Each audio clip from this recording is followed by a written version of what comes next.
But I guess I want to shift gears and, take everything I've said now and we'll change the perspective a little bit. I want to talk to you from a spiritual standpoint. Because as you go to grow your business, you don't grow and run a business at all cost. One thing that you have in your life, especially as you're still single, you basically can do anything you want. You have a lot of time, you got X amount of time, and you've got school and you got your personal life basically. And there's a lot of time to do whatever you want. As you get a career and as you have more significant church callings and you get married and you have a spouse and then you have children and you still have all the old hobbies and things that you want to do to have fun, guess what? All this stuff has to fit in that same amount of time. And the people that aren't very wise do this. They crunch down things that should never be crunched so they can keep all their fun hobbies and things and friends. And they let their family get crunched, or they let the Lord get crunched in a time thing. And you can't do that. There's a couple of pieces that you can never let get compromised, and that's your loyalty to the Lord and your loyalty to your family, your spouse and your family. Even your career you may have to crunch that a little bit, but I would say those three things are the ones that you give the most importance to. You can always find time to do some fun things, but you got to take care of business in those areas. Don't ever be too busy to take a calling in the church. If you ever tell your bishop, hey, I've got this new company and it's a lot of work and I don't think I can be the scoutmaster, biggest mistake you'll ever make.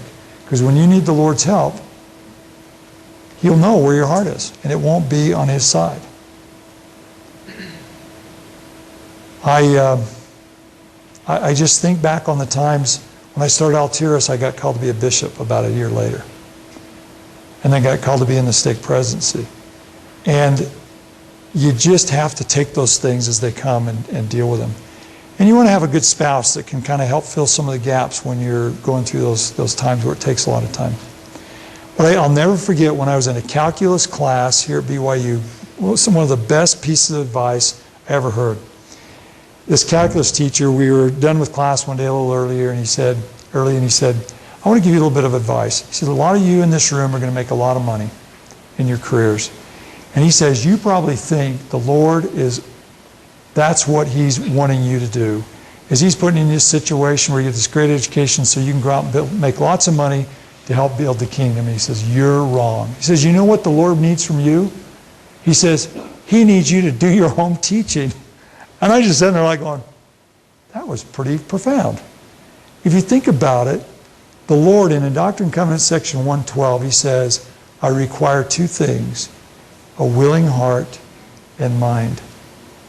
Think of this, 1,000 years from now, no one is going to ask you what company you ran, how much money you made.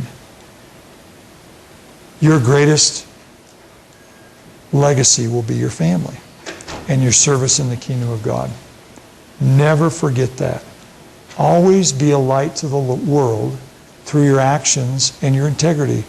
One of the things that the world lacks today that you can fill is integrity and honesty. And you will stick out like a sore thumb out there. And people will see that, and they like that, and they'll want you to be part of what they're doing. May the Lord bless you in your efforts to help build the kingdom in whatever way that comes. And good luck in your business. I hope you have a great career and great success. And I hope you get an opportunity like that I've had to work with some of the greatest people in some of the greatest companies on the planet. Thank you.